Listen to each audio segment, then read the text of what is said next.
আজকের দিনটা একজন অটোমেশন ইঞ্জিনিয়ার হিসেবে আমার জন্য একটু স্পেশাল ছিল। This is our church Bolivia. আমরা প্রতিদিন বিএমডব্লিউর জন্য বিভিন্ন ইলেকট্রিক্যাল কম্পোনেন্ট তৈরি করি। আজকে সেই গাড়িগুলোর একটি আমাদের ফ্যাক্টরিতে এসেছে টেস্ট ড্রাইভের জন্য।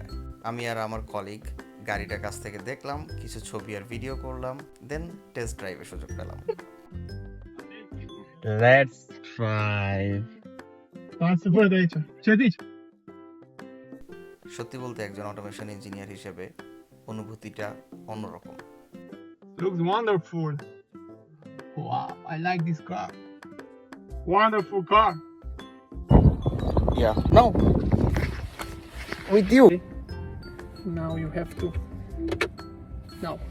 সাধারণত আমরা production line, machine, robot, vision system আর প্রসেস নিয়েই ব্যস্ত থাকি।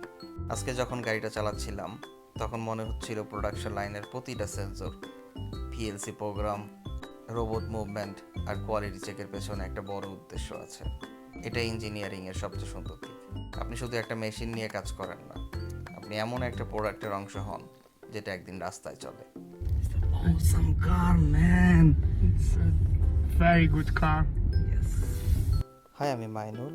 আমার এমন কন্টেন্ট যদি তোমাদের ভালো লেগে থাকে আমাকে ফলো করো। Bye bye.